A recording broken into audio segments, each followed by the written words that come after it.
Two different immigration policies in the spotlight tonight. Questions about an immigration program that allowed this man right here into the United States. He is from Haiti and is accused of raping a 15-year-old girl in Massachusetts.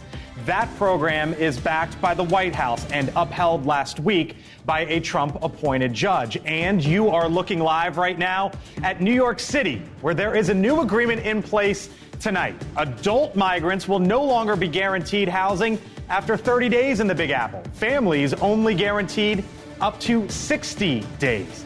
Come on in. I'm Blake Berman. This is The Hill on NewsNation.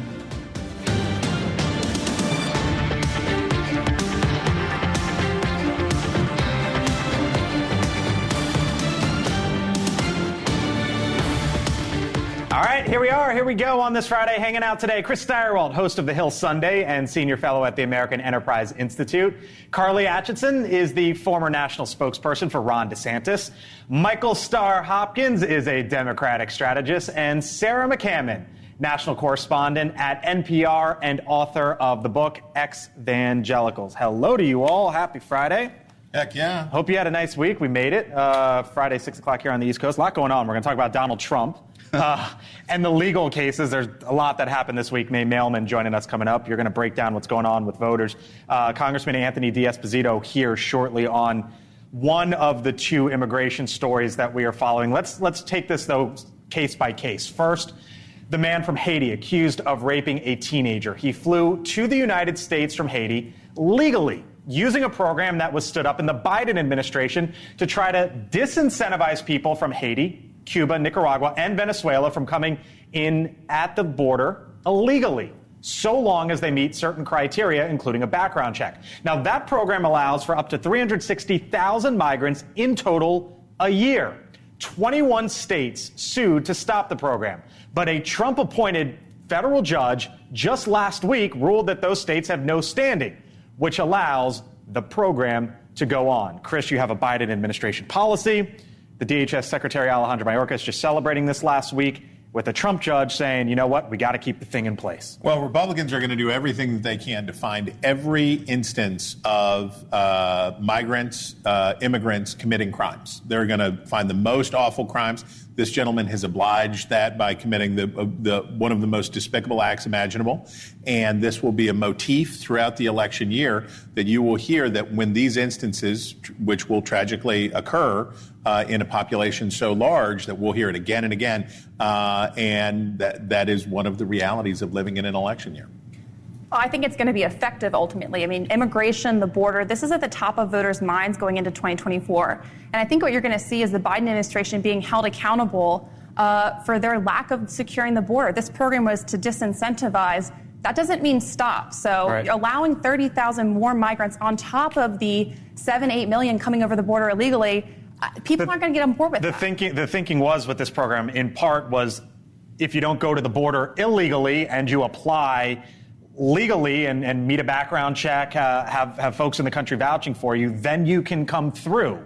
To Carly's point, you would say what? Yeah, I mean, Carly points out the Republican strategy. It's this death by 1,000 cuts, this idea that we're going to continue to point out every crime that migrants have committed as if American, U.S.-born citizens don't commit crimes at a 2.5 times higher rate. Is that going to be the talking point from Democrats? It's not going to be. That's the problem, because we can't have an academic conversation with an emotional response. And whenever you're talking about people committing crimes, especially crimes against minors, that's going to evoke an emotional response. And when Democrats start to cite statistics like that, it won't really reach that emotional kind of flexion point that people need to feel understood. What do you think we'll hear from both sides? Well, it's tricky because so often the conversation is around legal immigration. This was someone who came in legally and was vetted. But to Chris's point, in a country this big, there are going to be some people who slip through the cracks. And I think we will continue to hear Trump hitting this hard. He's made this a focus of his campaign from the very beginning. I think we'll also hear Democrats reminding voters that Democrats tried to pass a border policy and Republicans, including Trump, pushed back. What about what Michael said?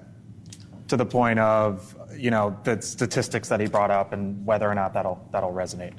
Michael is exactly right, which is that is not an argument that you can use. You saw how Joe Biden tried to deal with Laken Riley at the State of the Union, right? The Republicans came in wild, right? Marjorie Taylor Greene handed a button with her name, with her frothing, name. Right, to get that. And Biden tried to get the moment, right? And unfortunately, he kind of flubbed her first name, the victim's first name. But when he said the word illegal, right? Then what happened immediately after that? He hammered him. He went for the moment. He went for the moment, which is, I care about this. I'm angry about this too. Members of his own party said, how dare you use that term? No person is illegal. And then Biden had to go around and he went on MSNBC or mop it up a little bit and try to clean up the thing. Republicans should be careful, though, overreaching on this. We've heard Republican politicians use language like immigrants should be shot at the border if they're crossing illegally. They could be carrying drugs with calves the size of cantaloupes. That kind of That's language. a classic, though. You can't go all the way back to Steve King. Exactly. That's vintage. Well, that kind of language will get them in trouble. Real quick, Carly, what would you say to him? Well, what I was just going to say is that the only reason Joe Biden even cared to address that in the State of the Union is because they know they're in trouble in 2024. Democrats have been ignoring this open border problem for so long. The American people are sick of it, and it's not just a crime issue.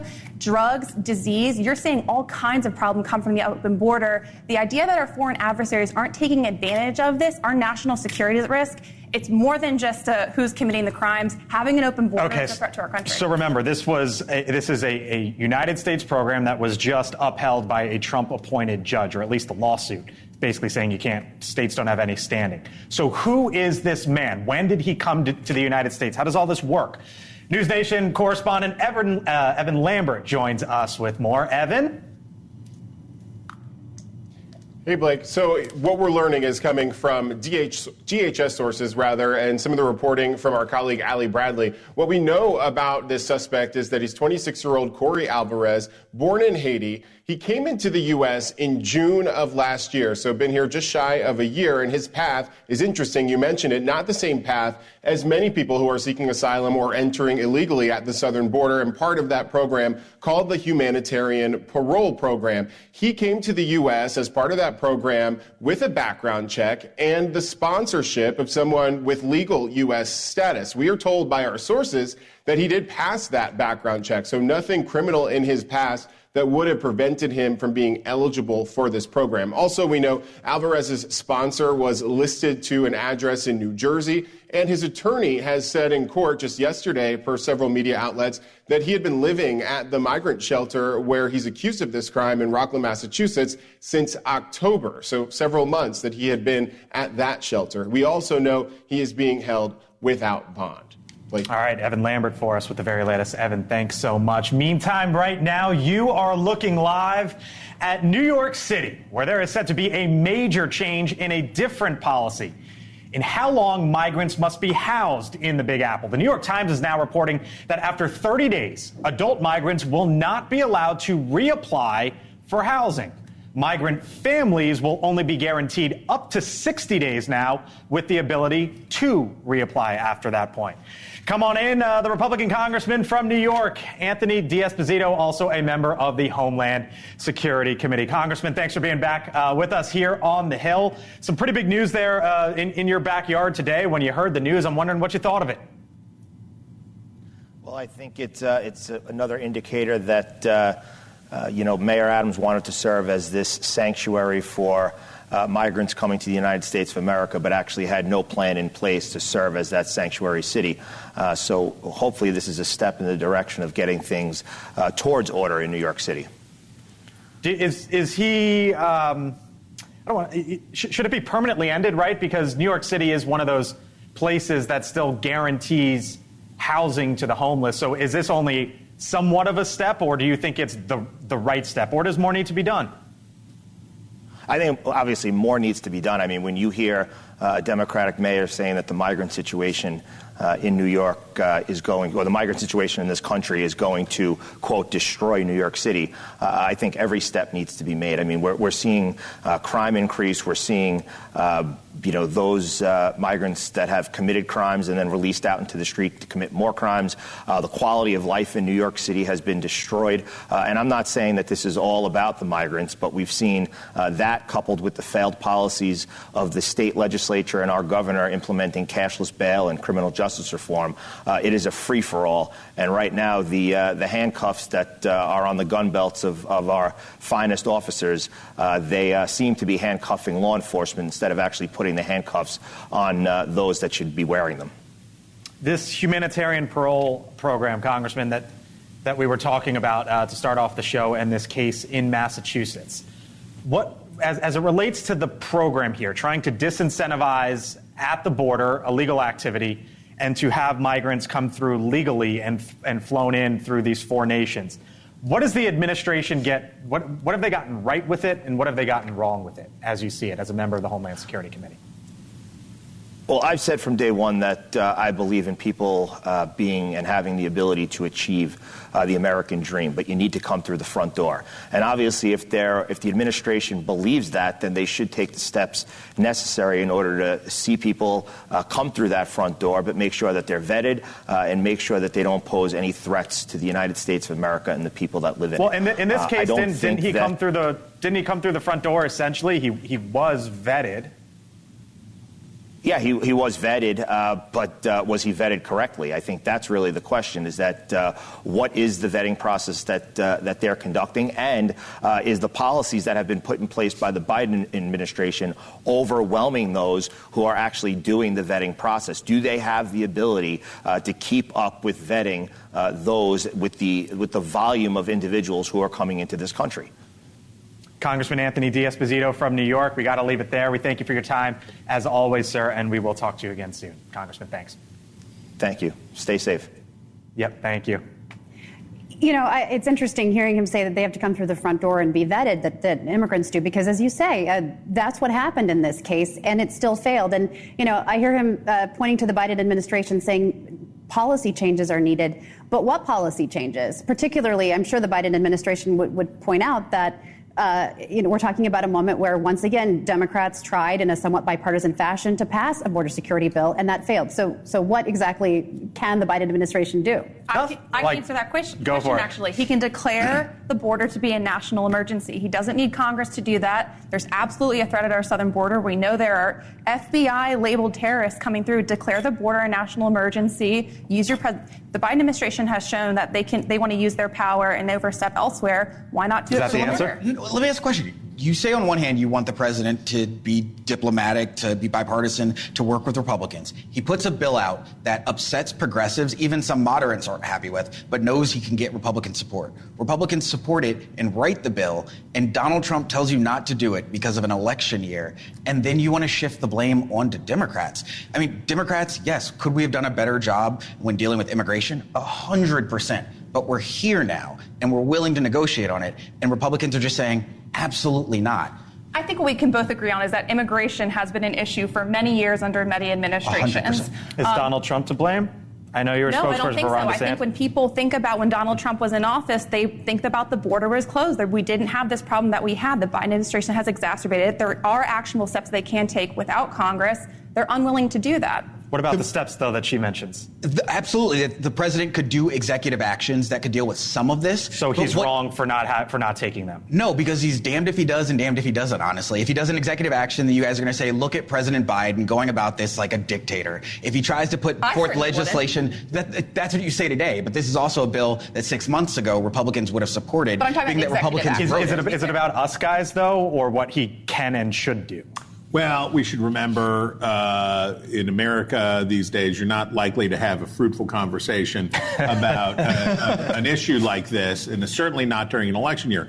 If blaming the other side is a sufficient answer, politicians will avail themselves of that sufficiency, and they will not solve the problem. And that's why, despite having a 70% consensus in this country about what we ought to do about immigration, we continue to get this junk, and we're going to have a chance to vote between two fanciful notions about reality in November, so have fun. Yes, well, and coming up here on the Hill, speaking of, are there going to be any trials for Donald Trump before the November election? Remember, there had been prevailing thought, how many trials? 1, 2, 3, 4, all of them? Now, could you ask the question, are there going to be any? Some new movement in Georgia today. May Mailman, former Trump White House attorney, will be joining us shortly. And you are breaking down, sir. Why are the teens upset? Like, why Mine aren't there. You've got teens. I don't. Well, my teens aren't upset. They're chill. They've got Riz. They've got it all. But we're going to talk about what's going on with younger voters and what's driving. Steyerwalt with some Riz breaks down on the other side of the break. Stay with us. Max Riz.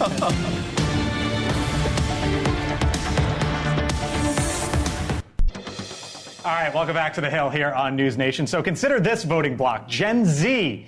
They're somewhere between 12 and 27 years old. They actually make up about 20% of the U.S. population. The oldest members of Generation Z have only been able to vote for 3 presidential candidates from major parties: Hillary Clinton, Donald Trump, or Joe Biden. And new data shows that Gen Z is more pessimistic than any living generation before them. So what could that potentially mean for 2024? Steyerwalt here to break it all down. Chris. Well, they had to show those other pictures of my face before they showed this picture of my face. But here's my face in real time.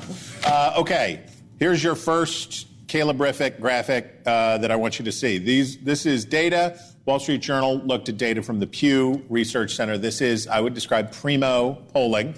And this is a longitudinal poll done on the question of, as you're graduating from high school, how do you feel about the future? Is it hard to believe that is it hard to have hope for the future? Do you wonder if there is a purpose to life given the world situation?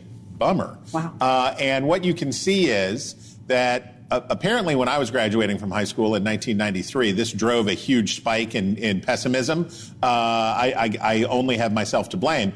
But what you can see is that the numbers got really good. They went way down around 9/11. The nation came together. There were positive feelings. And then what happened? What followed that in this century, of course, was massive economic disruption, right? You had first the panic of 2008 and the ensuing recession. Then we had a pandemic and the massive inflation and all of these problems. So young people feel pessimistic about the future, American young people, and that's not good. Why particularly? Look at the next fabulous graphic.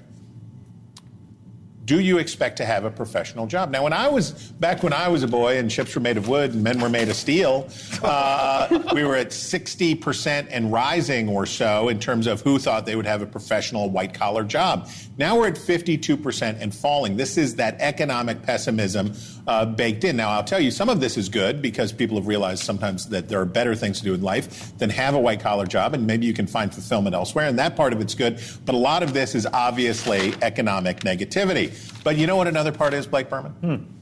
It's us. Here's percentage by generation having hardly any confidence in the press.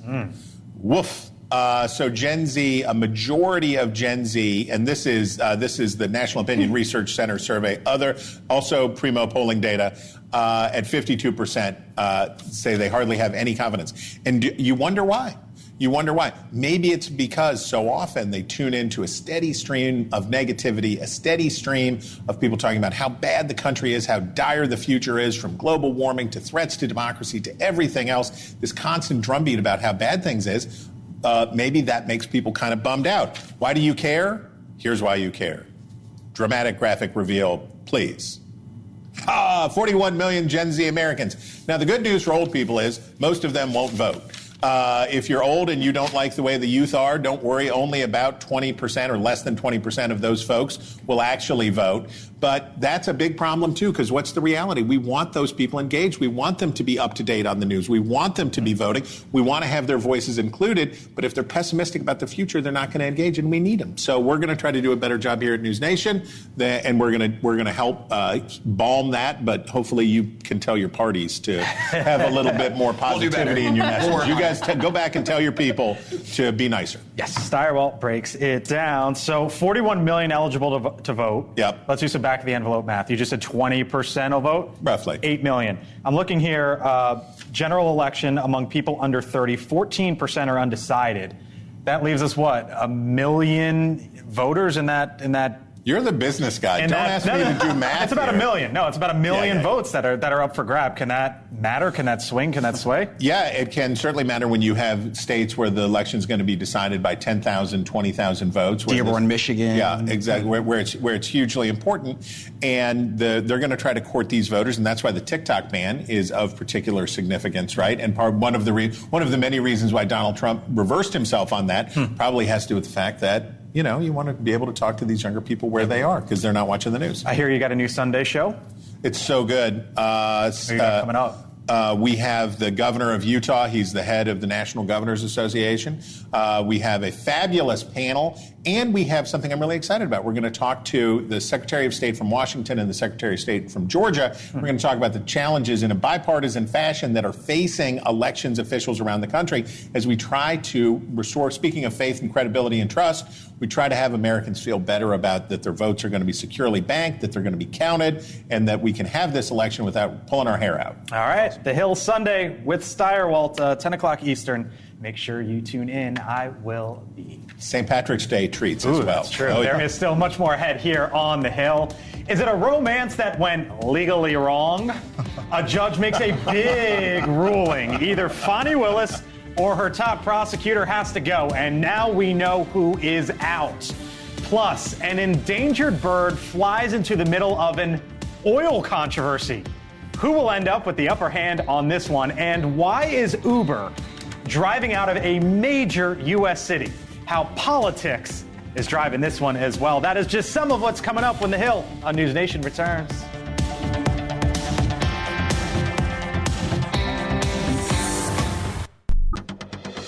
All right, welcome back here to The Hill on NewsNation. So the former Vice President, Mike Pence, today announced publicly what many assumed for quite some time would happen privately. In this year's campaign, Pence says he will not be endorsing the president he once served alongside. That, of course, being Donald Trump. The former vice president cited issues like abortion and TikTok. But the two had a falling out, as you might know, because Trump believes that Pence should not have certified the 2020 presidential election. Quote, in each of these cases, Donald Trump is pursuing and articulating an agenda that is at odds with the conservative agenda we governed on during our 4 years, and that is why I cannot, in good conscience, endorse Donald Trump in this campaign, the former vice president said this afternoon. Joining us now, come on in, May Mailman, director of the International Women's Law Center, and, of course, a former lawyer in the Trump White House. Hello, May. You heard this? We're going to get to all the legal stuff, by the way, with Donald Trump momentarily. Don't worry. We'll get there, I promise you. But I wonder what went through your mind when you heard that from Mike Pence today?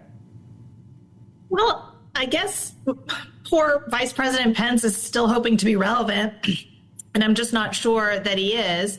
So I really don't think that this matters, but at least I guess he can have his piece out there.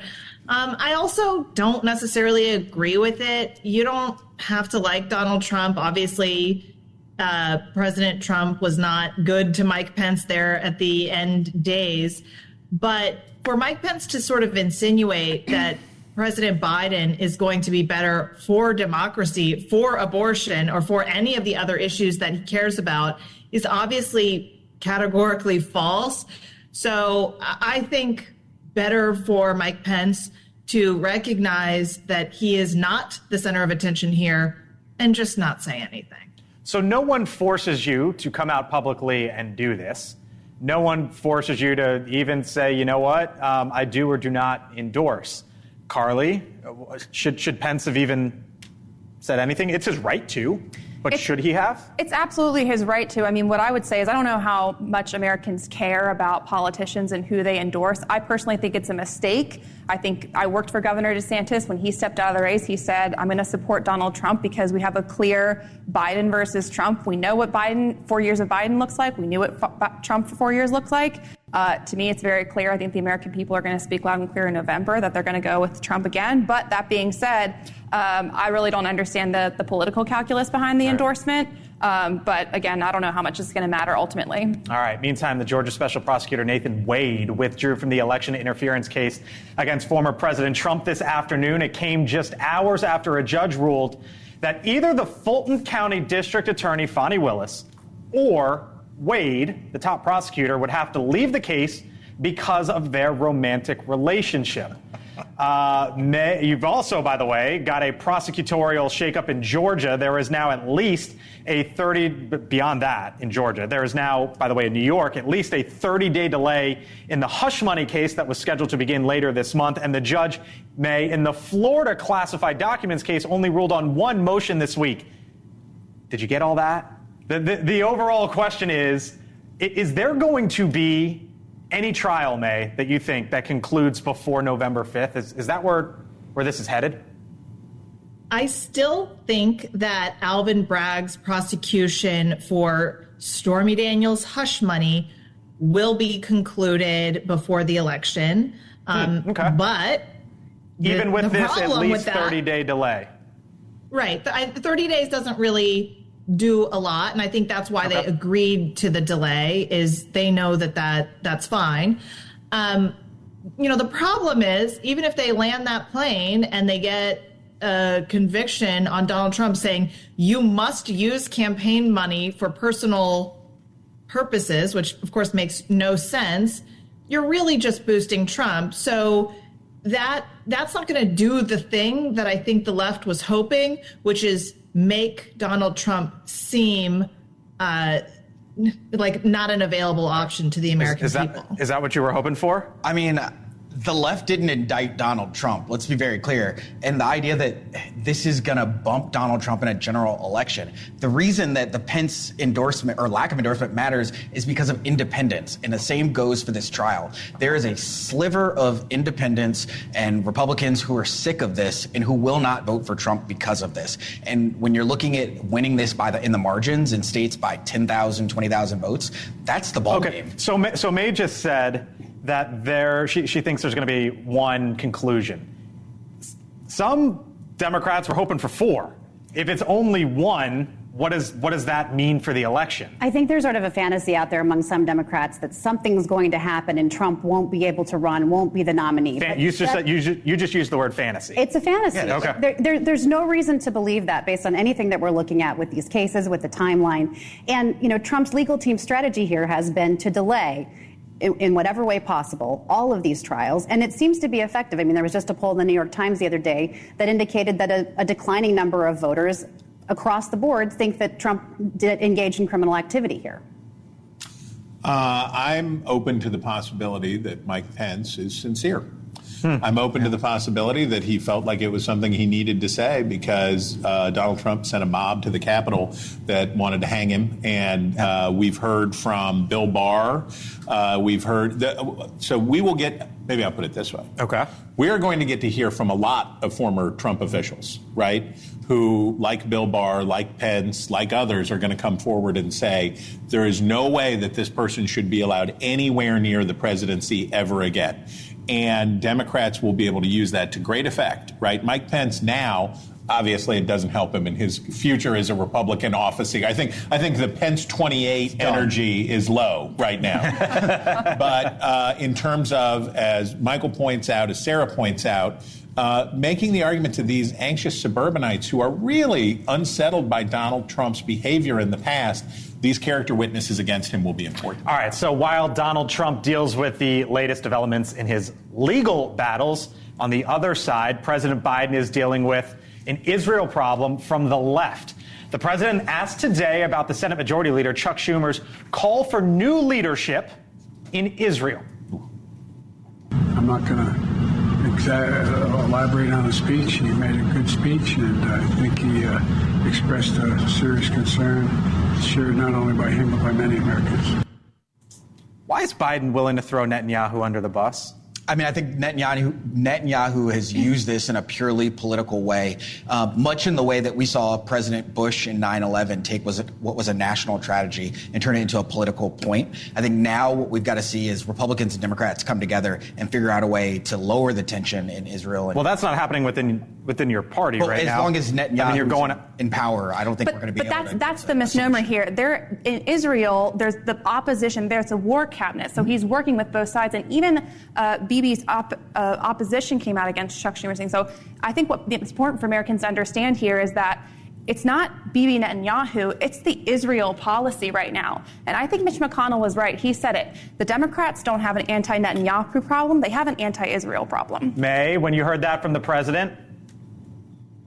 They're trying to use this to play at both sides, right? They want to have some support from the Jewish community, which has traditionally supported Democrats, but now they're trying to go after the Dearborn, Michigan crowd. So they think, how can I split that, split the baby? I'm going to go after Netanyahu. And it doesn't make a lot of sense logically, but I think they think it makes sense politically.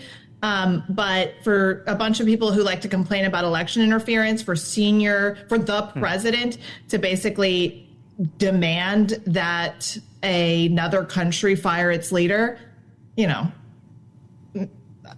don't think the American public is really in favor for that. Well, if you want to get rid of Benjamin Netanyahu, this would not be the way to do it. This will strengthen him enormously at home. This will shore up political weakness for him because he will be able to say, look at what they're doing. Now, Democrats have a problem, which is in primary elections, a lot of these younger voters that we were talking about, and a lot of Arab American voters are very upset. Chuck Schumer represents a lot of young people, a lot of Arab Americans, a lot of these folks in New York. But I think you May nailed it exactly right, which is this is a cake and eat it too. But this is also, you want to give a little space. I'm sorry to interrupt you. But you want to give a little space, too, because you want to separate the Israeli people from the Israeli government when you're trying to be critical of what's going on. And I think that's where we've lost a lot of the conversation. Sorry. This was a message clearly aimed at the left wing of the Democratic Party, where President Biden does have a problem, does have a challenge here. At the same time, this statement by Schumer, which Biden sort of signed off on, allowed him to sort of send the message he needs to send. At the same time, Biden has been a longtime supporter of Israel. I don't see that changing. May Mailman, we'll leave it here. Have a great weekend. We will talk to you soon. May Mailman, former Trump White House attorney, director of the Independent Women's Forum. May, thank you. Thanks, Blake. Yep, of course. All right, coming up here, still on the Hill. Happy St. Patrick's Day. Ooh. Yeah. So why do the president and the House Speaker, Mike Johnson, put their differences aside for this? For the luck of the Irish. Did you see them together today? Plus, Lyft and Uber making a major exit in one of the biggest cities in the U.S. Why a political decision is making them head for the off-ramp. That and more when The Hill returns.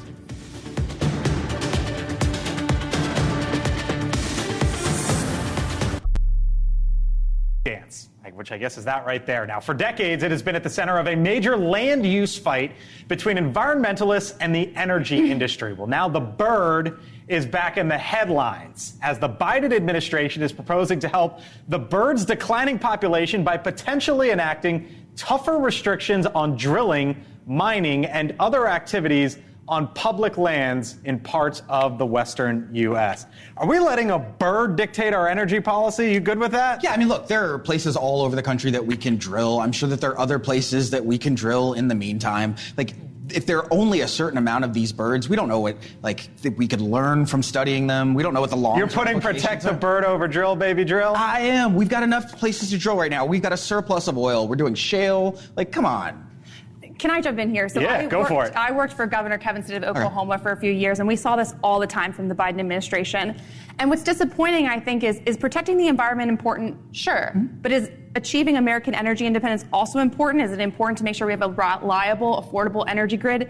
Yes. And you continuously see the Biden administration continue to put a political agenda over common sense. We need to make sure that we're producing our own energy, especially right now, given how unstable everything is across the world. Look at that thing, by the way. Look at that bird. I don't know what Michael is trying to learn from the bird. You're already married, so you don't need the mating dance. I think this is an interesting moment for bipartisanship, because I'm a city boy. I don't know anything about oil drilling. I don't know where you're from, but you sound like you actually know a lot about kind of how this process works. And I think this is one where maybe I can learn from you. There you go. I love that. Right. We can all learn from that bird. These fights pop up periodically, between farmers and ranchers and environmentalists, or between, oil drillers and environmentalists. It's something that comes around every few years, and I don't know if there's a bipartisan solution here. The United States of America is the world's largest petroleum producer. We are number number one in the world. And Joe Biden has a difficult spot because he can't say that, right? So they tried to. Right. They just started saying, like, yeah, we're back at top. By the way, we're number one. But also the sage grouse. Exactly. Hey, hippies, don't worry about it. We're here for the sage grouse as well. Turning now to Minneapolis, where Uber and Lyft are threatening to pull out of that city entirely. A new law is set to go into effect that would guarantee a minimum hourly wage to drivers of just over $15 an hour. Now, this would go into effect May 1st, and both companies say that means they'll stop operating in the city then. Now, several Republican lawmakers in that state say they might try to file legislation that could potentially block this from happening. I don't mean to hammer you on this, but these are like Democratic causes, right? Yeah. I mean, is this the other side? Are these the unintended consequences? They are. I mean, I think we've got to figure out how to make sure we're paying living wages. I think we've got to figure out how to make sure that these Uber drivers are feeling safe and that everybody's feeling supported, while also balancing out that we need to have an economy. And when we're in a gig economy, it makes it even that much harder. You know, I'm fascinated between these tugs of war between cities and states, where the cities are often more Democratic and the states more red. But I've also covered the reverse in New Mexico, for example, where you have a state that's more progressive, and then you have local communities in rural areas trying to restrict abortion in opposition to the state policy. So it sets up an interesting fight. What I'm wondering is, you know, who's gonna win this fight? Because are Uber and Lyft really going to pull out of an entire city like this? If they're losing money, Austin, Texas. Yeah, but they can write that off. What's Austin? Well, so Austin wouldn't allow Uber for a long time. And Uber said, okay, that's fine. And guess what? The hipsters in Austin, Texas really, really wanted so they could go out and enjoy life in their vibrant city. Yeah, not get DUIs.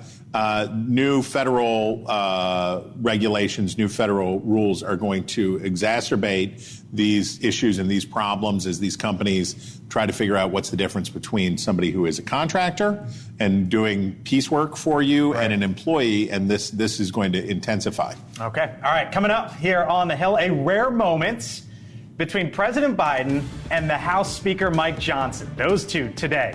We'll show it to you and dig into what exactly it took for that to happen. It does happen here in Washington. We'll show you the moment when the Hill on NewsNation returns. NewsNation tonight, Dan's all-star panel, True Crime Edition. He's convicted of killing his wife and unborn child. Now Scott Peterson wants a new trial. Could it happen? Plus, why one lawyer tased himself in court. Tonight on Dan Abrams Live. All right, welcome back. So might you be checking out a book at the library? Well, you may not find it. Look at this headline here. The American Library Association says book ban challenges in 2023 broke a new record. Many of the titles targeted featured LGBTQ characters or deal with race and racism. Carly, this was a thing for the Florida Governor, Ron DeSantis. The most challenged books of 2022. There's a list, like Toni Morrison, The Bluest Eye was on the list. What is this? So here's what I say. The idea that books are banned is just not true. Now, they might not be in public libraries or public schools, but that doesn't mean that you can't go on Amazon and order whatever you want your kid to read. So I think that there's that. I also think that this stems from the idea that it's up to parents to decide what their kid is able to read and not. I think that parents absolutely have the right to say, I don't want my kid reading pornographic material in schools. We know that to be true. We've seen it. And He's so laughing I think the Democrats like to point out like these particular examples, but if you're going to do that, then we also have to talk about some of the books that have been banned from libraries.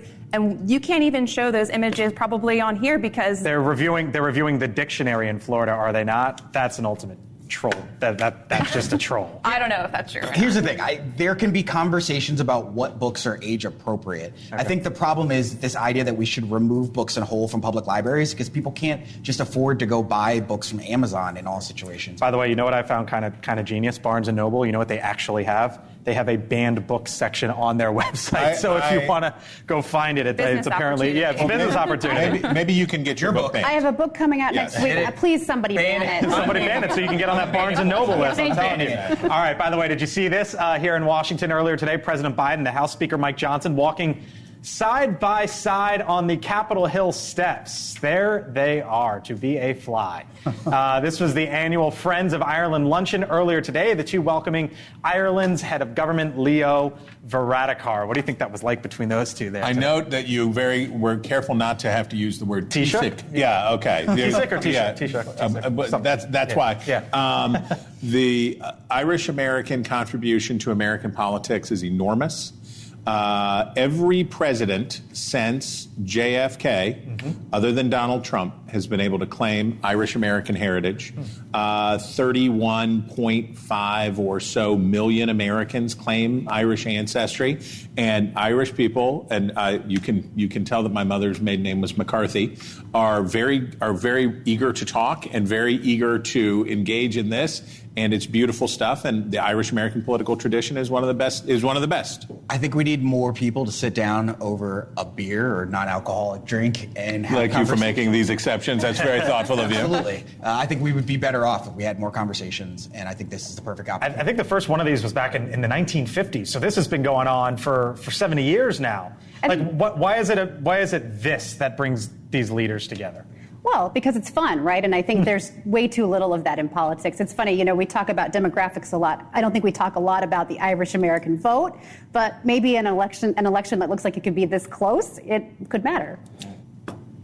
I mean, for me, I think that the American people want to see more of this. I think it makes people feel good and proud to be American, proud to be with our allies. And what do you think they were talking about?